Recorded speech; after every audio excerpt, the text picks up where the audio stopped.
واللہ جعل لکم من بیوتکم سکنا۔ اللہ تعالیٰ نے اپنے محبوب علیہ الصلوۃ والسلام کے وسیلے سے ہمیں جتنی نعمتیں عطا فرمائی ہیں ان میں سے ایک نعمت، جتنے احسانات فرمائے ہیں ان میں سے ایک احسان کا ذکر اس مبارک آیت کے اس حصے میں ہے۔ فرمایا کہ اللہ نے تمہارے لیے تمہارے گھروں کو رہائش گاہ بنایا،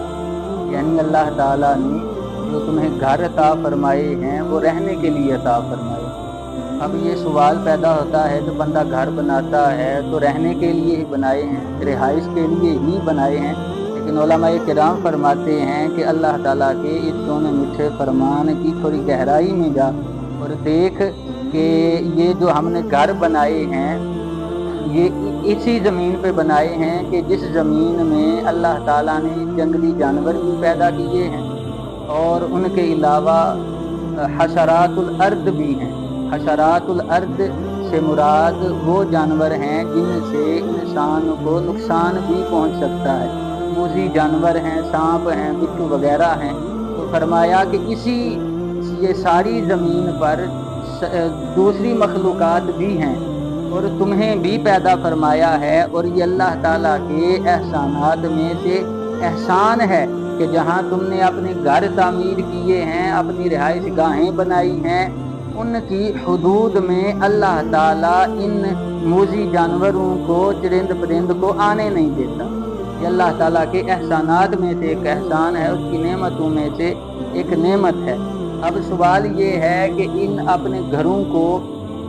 جو ہے وہ شاد و آباد کیسے کرنا ہے؟ تو علماء کرام فرماتے ہیں کہ ان کو شاد و آباد ایسے کیا جائے گا کہ ان میں اللہ اور اس کے رسول کا ذکر کیا جائے گا، کیونکہ سب سے پہلے ہمیں یہ معلوم ہوا کہ نعمتوں میں سے ایک نعمت، اللہ تعالیٰ کے احسانات میں سے ایک احسان اس کا گھر دینا بھی ہے، کیونکہ یہ دور وہ دور ہے کہ جس میں اولڈ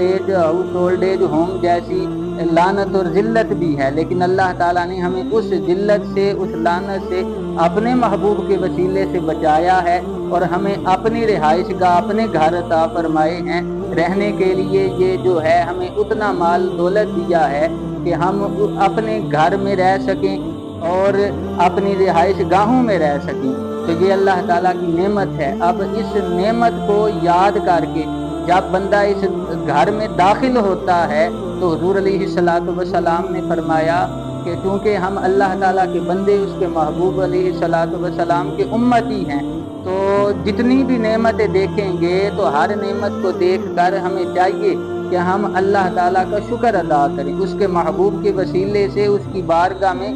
شکر کا نذرانہ پیش کریں، سر بسجود ہوں، نمازیں پڑھیں اور اس کے احکامات پر عمل کریں۔ جو انہوں نے فرمایا ہے اس پر ہمیں عمل کرنا چاہیے، جن چیزوں سے منع فرمایا ہے ان چیزوں سے ہمیں بچنا چاہیے، رکنا چاہیے۔ اور حضور علیہ الصلوۃ والسلام کا سونا میٹھا فرمان ہے، فرمایا جب تم اپنے گھر میں داخل ہوتے ہو تو اگر گھر میں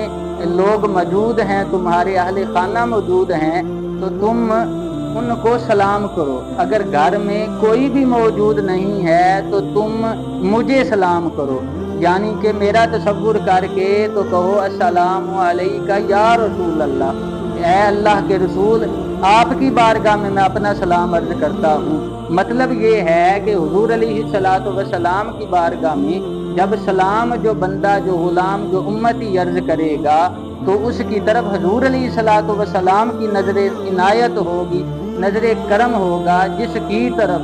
حضور علیہ الصلوۃ والسلام کی نظر عنایت، نظر کرم ہو جائے، اس کی طرف اللہ تعالیٰ کی رحمت متوجہ ہو جاتی ہے۔ جس کی طرف اللہ تعالیٰ کی رحمت متوجہ ہو جائے تو اس گھر میں برکتیں کیوں نہ آئیں، رحمتیں کیوں نہ آئیں۔ تو ان کے جو ہمارے گھر ہیں ان کو شاد آباد رکھنے کا، ان سے مصیبتوں کو دور رکھنے کا اور خوشیاں سمیٹنے کا ایک طریقوں میں سے ایک طریقہ یہ بھی ہے کہ ہم اللہ تعالیٰ اور اس کے محبوب علیہ الصلوۃ والسلام کے فرما بردار بن جائیں۔ اللہ تعالیٰ اپنے محبوب کے وسیلے سے